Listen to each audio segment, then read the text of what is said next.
why are social walks so important, and why are they so good for dogs, basically? Yeah, sure. Well, I think they're good for dogs, but they're also really good for us. Like, I smile when I look at these pictures. Yeah, it makes me feel so good. So we just know that dogs are social. I mean, we know that. Um, and they love to hang out together, and they love to explore together, and they also love to go on adventures together. And I live with a group of dogs, so it's quite interesting. Even though there's lots of dogs, they love to do things together.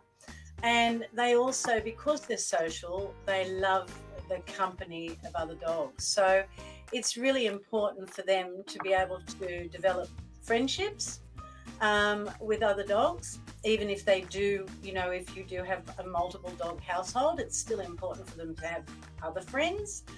And it also helps them enhance their curiosity, so they can build on that, and they can explore things together.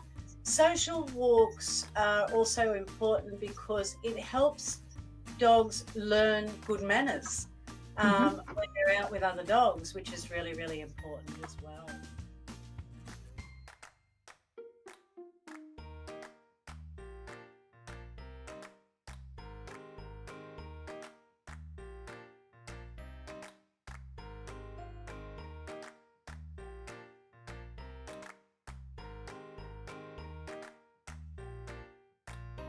A silent conversation is always happening, we can say. So it's really, we can observe that. Yeah. It just depends how in tune you are, and if you are watching and sort of. So I think that's why it's worth not putting in the headphones in, not putting the phone away, and just it being a time of connection and sort of hanging out with your dog. But again, to know if it really, to know if it hurts or is uncomfortable. Yeah. You need to know your dog's reactions. You have to understand what's happening. Looking away, they're having a certain behavior. So that's why I think that really the dog language is minimum basic of what you need to know. Yeah. Besides, definitely. When you start learning, you're like, wow, a whole new world opens up. So it's really fun.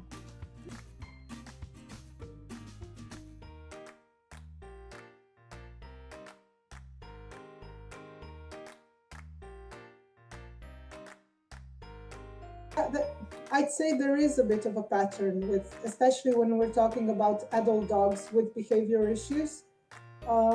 Sometimes with puppies, but not as much anyway. But I'd say the main, the common thing these walks have is they're too much.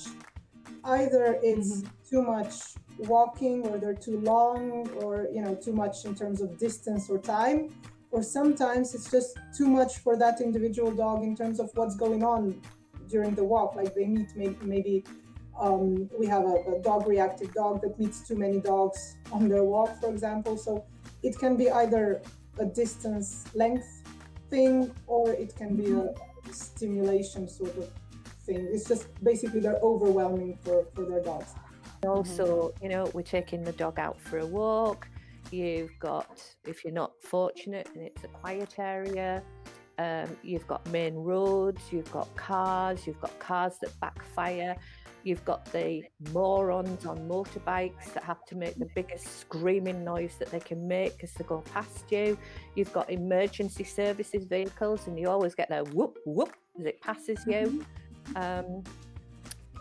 The noises that we subject our dog to outside are actually quite phenomenal and scary to them.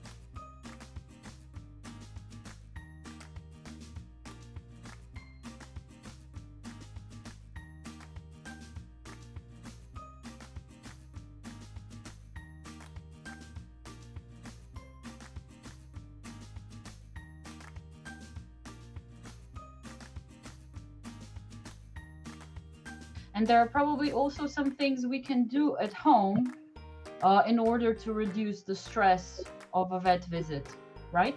Yes, you can do some treat search, some scent trail. you need to keep the brain occupied. So I do not recommend like running before veterinary visit. I need the dog to be calm. So nice, calm, sniffing walk to the practice would be great.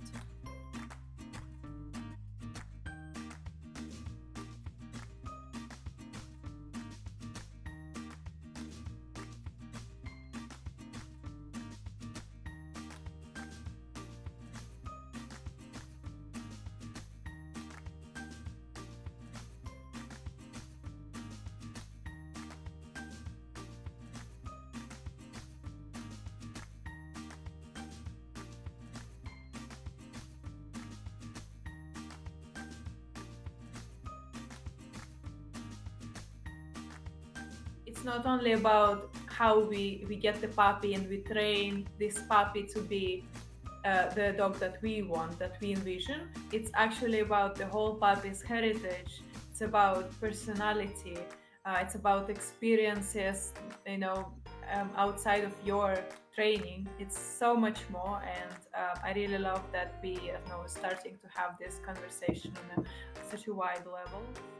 Partnership. Well, partnership is all about being friends, is understanding each other, is based on love and trust and mutual respect. This young lady who you see here will be 2 years with me in September. I wrote an article in the PDT, one of the PDT newsletters about her. She was a very anxious girl. She came from a working kennel. And partnership is about understanding each other, is about, certainly in terms of the human, putting their ego in their pocket